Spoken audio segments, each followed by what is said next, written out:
Hello friend, welcome to my channel. आज हम लोग जिस टॉपिक पे बात करने वाले हैं वो बिहार के स्टूडेंट के लिए बहुत ही इम्पॉर्टेंट है, क्योंकि 1-2 महीने के अंदर बीपीएससी टीआरई 4 का नोटिफिकेशन आने वाला है और बिहार के बहुत सारे छात्र, लगभग 10-20 लाख की संख्या में छात्र टीआरई 4 का बेसब्री से इंतज़ार कर रहे हैं।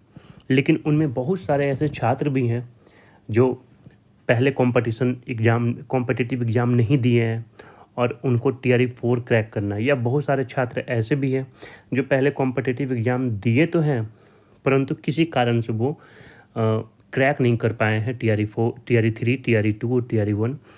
तो आज उन्हीं लोगों के लिए एक छोटा सा टॉपिक है, हम समझने का कोशिश करेंगे कि हम लोग को तैयारी कैसे करना चाहिए और टीआरई 4 को क्रैक करने के लिए किन किन बिंदुओं का ख्याल रखना पड़ेगा हम लोग को, ताकि हम लोग जो भीड़ है उससे निकल के आगे बढ़ सकें। ठीक है, तो हम लोग टॉपिक पे चलते हैं कि हम लोग टीआरई 4 को क्रैक कैसे करेंगे। How to crack BPSC TRE 4 in good time. Good time का मतलब किसी के लिए ये टाइम मतलब कोई पहले से भी पढ़ रहा होगा, किसी के लिए सिर्फ 3 महीने का टाइम है। ठीक है, तो जिसके लिए जैसा टाइम है उसी को हम लोग गुड टाइम बोलते हैं। तो जिसको जितना टाइम मिला उसी में कैसे टीआरई 4 क्रैक करेंगे और कैसे ज़्यादा से ज़्यादा मार्क्स उठाएंगे। ठीक है, कुछ बेसिक चीज़ पे हम लोग को ध्यान देना होगा। तो बेसिक चीज़ क्या है? सबसे पहला बेसिक चीज़ तो ये है कि खुद पर भरोसा रखना होगा। ठीक है, बीपीएससी एग्ज़ामिनेशन देने के लिए या कोई भी कमीशन का एग्ज़ामिनेशन देने के लिए सबसे इम्पोर्टेंट होता है कि आदमी को खुद पे भरोसा रखना चाहिए। बहुत भीड़ होता है जब आप कोचिंग जाते हैं, क्लास जाते हैं या परीक्षा देने जाते हैं, तो इतना भीड़ होता है कि आप खुद को देख के रियलाइज़ करते कि हम वहाँ हैं कहाँ। ठीक है, इतना सारा भीड़ में मेरा क्या स्थिति है, हम कितना पढ़े हैं और पढ़े हैं तो क्या इस भीड़ से टैकल कर पाएंगे। तो सबसे इम्पोर्टेंट ये है कि भीड़ से नहीं घबराना है। ठीक है, क्योंकि उसमें जो भी भीड़ है उसमें लगभग 95% लोग ऐसे होते हैं जो एवरेज होते हैं या बिलो एवरेज होते हैं। सिर्फ 5% लोग ही आपको कंपटीशन के लिए तैयार होते हैं और आपको ध्यान ये रखना है कि मेरा कंपटीशन सिर्फ 5% लोगों के साथ है। ठीक है, तो सबसे इम्पोर्टेंट क्या है कि परीक्षा देने जाए या कोचिंग जाए या फिर कहीं भी जाए। ठीक है, और वहाँ अगर आप भीड़ देखें तो आपको भीड़ से घबराना नहीं है, बिल्कुल भी नहीं घबराना है। आपको ये दिमाग में रखना है, आपको कंसीडर करके चलना है कि ये 100 लोगों में सिर्फ 5 लोग हैं जो मेरे टक्कर के हैं। ठीक है, तो पहला नंबर ये। दूसरा नंबर ये कि सही मार्गदर्शन। जब आप लोग पढ़ाई करते हैं तो आपको ये देखना होगा कि आपको मार्गदर्शन कैसा मिल रहा है, सही मिल रहा है कि गलत मिल रहा है।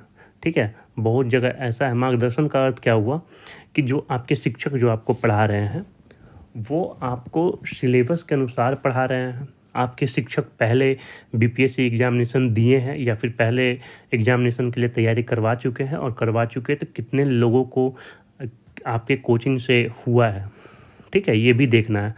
और बीपीएससी का जो आप पढ़ाई कर रहे हैं तो वो जो टीचर आपको जो पढ़ा रहे हैं वो सिलेबस के अनुसार मतलब पढ़ा पा रहे हैं या नहीं पढ़ा पा रहे हैं। ठीक है, प्रीवियस ईयर क्वेश्चन से मिलाइए कि टीचर जो पढ़ा रहा है वही क्वेश्चन प्रीवियस ईयर में आ रहा है कि नहीं। इसलिए यहाँ शिक्षक की भूमिका बहुत इम्पॉर्टेंट हो जाती है। कोई भी कॉम्पिटिटिव एग्जामिनेशन हो उसमें शिक्षक का भूमिका बहुत ही इम्पॉर्टेंट होता है, क्योंकि टीचर ही आपको सही राह पे लेके जाता है। और अगर टीचर नहीं होगा, अगर टीचर सही मार्गदर्शन आपको नहीं देगा तो आप कितना भी पढ़ लें, याद रखिए कॉम्पिटिटिव एग्जामिनेशन आप नहीं निकाल पाइएगा। क्योंकि कॉम्पिटिटिव एग्जामिनेशन के लिए बुल्स आई पे फोकस करना होता है, सिर्फ वही फोकस करना होता है जो आपको पढ़ना है। ठीक है, तो हम लोग नेक्स्ट टॉपिक वही है कि क्या पढ़ना है और कितना पढ़ना है, ये आपको पता होना चाहिए। ठीक है, ऐसा नहीं कि एग्जामिनेशन किसी और चीज़ का दे रहा है, उसमें मैथ भी पढ़ रहे हैं, रीजनिंग भी पढ़ रहे हैं, इंग्लिश भी पढ़ रहे हैं। एग्जाम्पल के लिए बीपीएससी के जो परीक्षा होता है बीपीएससी के माध्यम से, उसमें इंग्लिश नहीं आता है और अगर आप इंग्लिश पढ़ रहे हैं व्यर्थ जा रहा है। ठीक है, तो क्या पढ़ना और कितना पढ़ना है।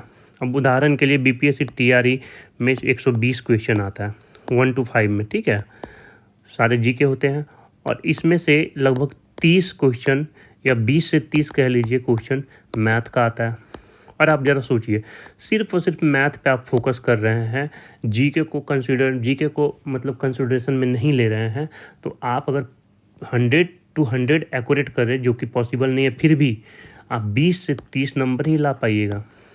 ठीक है, तो 20 से 30 नंबर अगर आप लाइएगा, तो जो दूसरे लोग हैं जो मैथ को एवरेज तरीके से पढ़े हैं, वो भी 20 नंबर ले आएंगे। ठीक है, 20 से 25 के बीच में वो भी नंबर लाएगा। तो फिर आप कहाँ हैं, आप सिर्फ 5 नंबर ज़्यादा लाएं। तो कहने का मतलब ये है कि कितना पढ़ना है ये भी इम्पोर्टेंट है।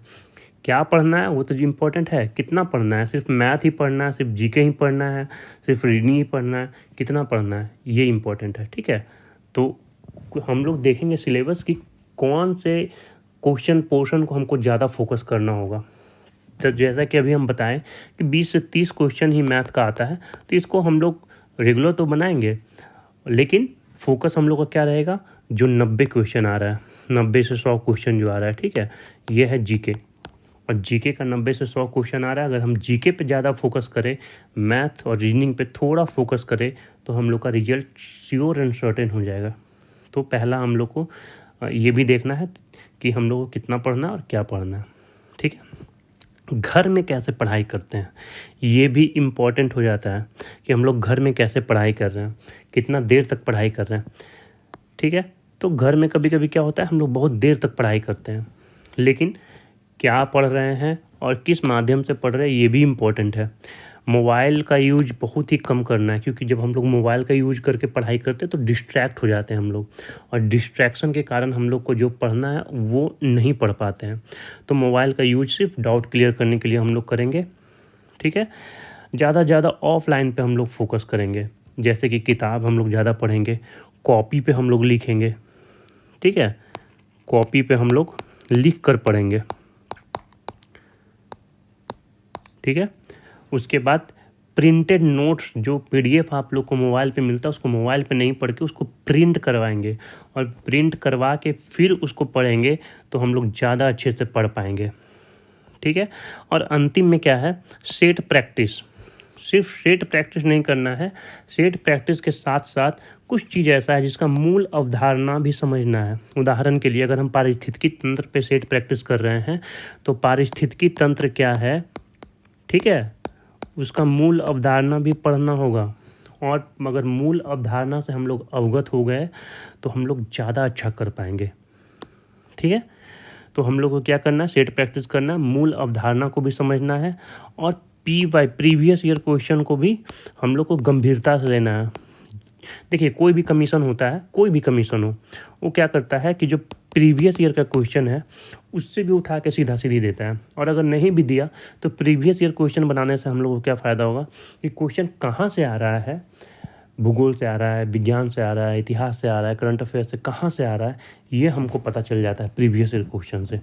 ठीक है, तो प्रीवियस ईयर क्वेश्चन को हम लोग ज़रूर देखेंगे, और प्रीवियस ईयर क्वेश्चन से संबंधित जितना भी किताब है उसको हम लोग अच्छा से गंभीरतापूर्वक अवलोकन करेंगे। ठीक है, तो आगे और क्या क्या करना है हम लोग को ये एग्जामिनेशन क्लियर करने के लिए। देखिए, क्वेश्चन क्या है, क्वेश्चन है कि TRE परीक्षा अन्य आयोग के परीक्षाओं से भिन्न कैसे है। ठीक है, जो हम लोग टीचर का एग्ज़ाम देते हैं वो और भी आयोग है, जैसे BSSC, BPSSC, ये सबसे अलग कैसे है, अलग होता है सिलेबस। देखिए, हम आपको एक बात बताते हैं, हर आयोग का क्वेश्चन सेट करने का अपना एक पैटर्न होता है, और जो भी आयोग क्वेश्चन सेट करते हैं उसका एक पैनल होता है, और वो पैनल अपने हिसाब से क्वेश्चन सेट करता है। ठीक है, जैसे कि BSSC में GK 50 आता है, 50 मैथ साइंस आता है, और 50 रीजनिंग आता है। PSC में, मतलब जो दरोगा का एग्ज़ाम होता है BPSSC, उसमें 100 क्वेश्चन आता है, और 100 में 100 ही GK आता है। उसमें अगर 8 से 10 क्वेश्चन मैथ पूछा तो पूछा, तो 100 में 100 GK आता है। अब BSSC में क्या है, 50 क्वेश्चन अगर GK पूछेगा तो GK का भी अपना पैटर्न है। उसी तरह BPSSC में भी GK का अपना पैटर्न है। हाँ, ये है कि कुछ GK BPSC में और BSSC दोनों में कॉमन होगा, कुछ GK, लेकिन सब नहीं। तो जीके पूछने का भी पैटर्न अपना अलग अलग होता है, ठीक है। तो हमको वही ध्यान रखना है कि हम बीपीएससी के द्वारा आयोजित परीक्षा में भाग ले रहे हैं, ठीक है। बीपीएससी के द्वारा आयोजित परीक्षा में भाग ले रहे हैं, तो बीपीएससी किस तरह का क्वेश्चन पूछता है उसको हम लोग को गौर से देखना होगा। तो बीपीएससी किस तरह का क्वेश्चन पूछता है, तो देखिए बीपीएससी में जीके का क्वेश्चन बहुत ज़्यादा होता है। अगर 150 क्वेश्चन पूछ रहा है, टीआरई में तो 120 ही पूछता है, तो उसमें 100 या 90 क्वेश्चन जीके का होता ही होता है। और 100 और 90 क्वेश्चन का जीके होता है, तो सबसे ज़्यादा क्वेश्चन किससे होता है, तो सबसे ज़्यादा क्वेश्चन 2 पोर्शन आप लोग ध्यान दे दीजिए और याद रखिए। 2 पोर्शन, पहला है करंट अफेयर्स, इससे लगभग 20 क्वेश्चन पूछ लेगा, और दूसरा हिस्ट्री, इससे लगभग 20 क्वेश्चन पूछ लेगा। अब ज़रा सोचिए कि 20 क्वेश्चन ये और 20 क्वेश्चन ये, अगर ये दोनों को अगर हम अच्छा से कर ले तो 40 नंबर का तो मेरा यही बन गया, ठीक है। और 20 क्वेश्चन बिहार से संबंधित पूछता है, तो अगर 3 पोर्शन हम लोग पढ़ ले अच्छा से तो 60 नंबर का तो काम ऐसा ही हो गया, ठीक है। बिहार से भी क्या क्या पूछता है, तो बिहार से जनगणना पूछता है, आर्थिक सर्वेक्षण पूछता है, बिहार में भी आधुनिक इतिहास पूछता है, पौराणिक इतिहास नहीं पूछता है, बिहार का भूगोल पूछता है, मतलब बहुत डीप से नहीं पूछता है, ठीक है। तो बिहार का क्लियर किया जा सकता है अगर हम ये पढ़ ले, बिहार का आधुनिक इतिहास पढ़ ले, बिहार का भूगोल पढ़ ले, तो हम लोग बिहार का 20 क्वेश्चन आसानी से टैकल कर लेंगे। थोड़ा सा बिहार संबंधित करंट अफेयर्स भी होता है, तो करंट अफेयर्स में ही आ गया, डाल दिए हैं, ठीक है। तो प्रश्न को बहुत ही आसानी से टैकल कर लेंगे। जो बचा खुचा प्रश्न है भूगोल कम पूछता है, ठीक है। अगर 120 क्वेश्चन है तो 7 से 10 भूगोल पूछेगा, उसमें भी 10 में मान लीजिए 4 जो है वो पर्यावरण से संबंधित रहेगा, तो 60 हो और 10 ये हो गया 70। राजनीति शास्त्र ले लीजिए, ठीक है, राजनीति शास्त्र से भी 10 क्वेश्चन पूछेगा, तो 70 और 10 80 हो गया। और जो 20 क्वेश्चन पूछता है वो किसी से पूछता है, विविध, ठीक है। विविध में बहुत सारा प्रश्न आता है, भारत का बजट हो गया, भारत का इतिहास भूगोल सब कुछ हो गया, तो हम लोग को वो भी देखना है विविध में, ठीक है। तो अगर हम लोग 3-4 पोर्शन को अच्छे से क्लियर कर ले तो हम लोग आसानी से टैकल कर लेंगे टीआरई, ठीक है। हालांकि हम तो इसमें थोड़ा कंजर्वेटिव बोले हैं, करंट अफेयर्स और हिस्ट्री कभी कभी तो 30-30 क्वेश्चन पूछ लेता है, लेकिन हिस्ट्री और करंट अफेयर्स से 20-20 क्वेश्चन तो पूछेगा ही पूछेगा, और बिहार से भी 20 क्वेश्चन। अगर सिर्फ 3 पोर्शन को आप क्लियर कर लो और साथ में मैथ को क्लियर कर ले तो आपका 90 नंबर कहीं नहीं जा रहा है, और 90 नंबर पे 100% रिजल्ट होना तय है। तो हम लोग को TRE 4 को क्लियर करने के लिए सबसे इम्पॉर्टेंट क्या है कि सबसे इम्पॉर्टेंट पढ़ने का तरीका, पढ़ने का पैटर्न, क्या पढ़ना है क्या नहीं पढ़ना है, और सिलेबस बहुत ही गहराई से पढ़ के हम लोग को TRE 4 के लिए तैयारी करना है, ठीक है।